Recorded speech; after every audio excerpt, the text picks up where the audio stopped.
আসসালামু আলাইকুম প্রিয় ভিউয়ার্স, আশা করি আপনারা সবাই ভালো আছেন। সরকারি বেতন কাঠামো নিয়ে আবারও একটি ব্রেকিং আপডেট নিয়ে আপনাদের সামনে হাজির হয়েছি। পে কমিশনের সুপারিশগুলো বাস্তবায়নের প্রক্রিয়ায় যোগ হলো নতুন মাত্রা। সম্প্রতি অর্থ মন্ত্রণালয়ের সঙ্গে উচ্চ পর্যায়ের সচিবদের যে গুরুত্বপূর্ণ বৈঠক হলো, সেখানে নতুন গ্রেড সংখ্যা, বেতনের সর্বোচ্চ ও সর্বনিম্ন অনুপাত 1:4 এবং কমিশনের কিছু মূল সুপারিশ নিয়ে আলোচনা হয়েছে। আজকের ভিডিওতে আমরা এই বৈঠকের গুরুত্বপূর্ণ সিদ্ধান্তগুলো এবং এর ফলে আপনার বেতনে কী প্রভাব পড়তে পারে তা বিশ্লেষণ করব। চলুন বিস্তারিত জেনে নেওয়া যাক। সরকারি কর্মচারীদের বেতন কাঠামো সংস্কারে গঠিত পে কমিশনের প্রতিবেদন জমা দেওয়ার আগেই অর্থ মন্ত্রণালয় প্রস্তুতি শুরু করেছে। সম্প্রতি অর্থ সচিবের নেতৃত্বে সরকারের বিভিন্ন গুরুত্বপূর্ণ মন্ত্রণালয়ের সচিবদের নিয়ে একটি জরুরি বৈঠক অনুষ্ঠিত হয়। এই বৈঠকের মূল এজেন্ডা ছিল কমিশনের দেওয়া কিছু প্রাথমিক গুরুত্বপূর্ণ সুপারিশ পর্যালোচনা করা।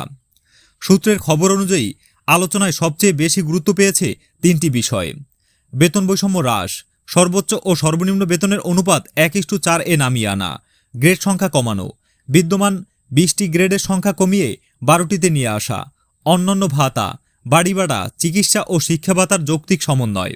এই বৈঠক প্রমাণ করে পে কমিশন আনুষ্ঠানিক প্রতিবেদন জমা দেওয়ার আগেই সরকার গতিশীলভাবে প্রস্তুতি নিচ্ছে, যাতে দ্রুততম সময়ে নতুন পে স্কেল কার্যকর করা যায়।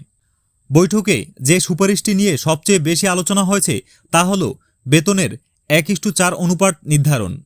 এর অর্থ হল সর্বোচ্চ গ্রেডের কর্মকর্তা যে পরিমাণ বেতন পাবেন, সর্বনিম্ন গ্রেডের কর্মচারীর বেতন তার 4 ভাগের 1 ভাগ হবে।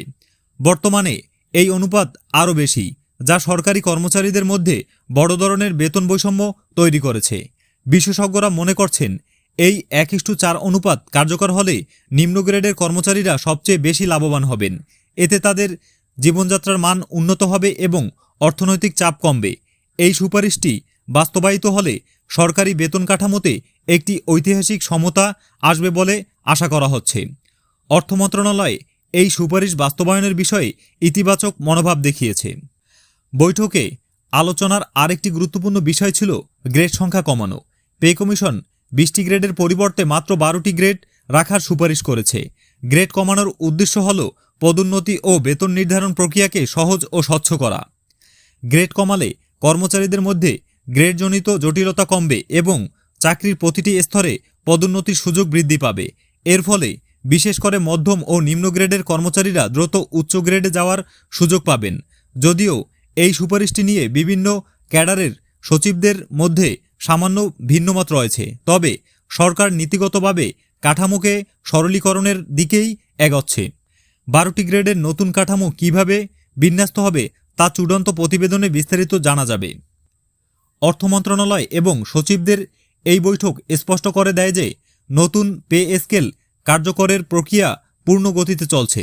ডিসেম্বর মাসে প্রতিবেদন জমা এবং এরপর 1:4 অনুপাত ও 12 গ্রেডের কাঠামো চূড়ান্ত হওয়ার সম্ভাবনা অত্যন্ত জোরালো। সরকারি কর্মচারীদের জন্য এটি সত্যিই একটি খুশির খবর। নতুন পে স্কেলের গেজেট প্রকাশ, 12 গ্রেডের বিস্তারিত বিন্যাস এবং আপনার বেতন কতটা বাড়তে পারে এই সংক্রান্ত সবচেয়ে নির্ভরযোগ্য খবর সবার আগে পেতে আমাদের চ্যানেলটি সাবস্ক্রাইব করুন এবং বেল আইকনটি টিপে দিন। আজকের মতো এখানেই বিদায় নিচ্ছি। আল্লাহ হাফেজ।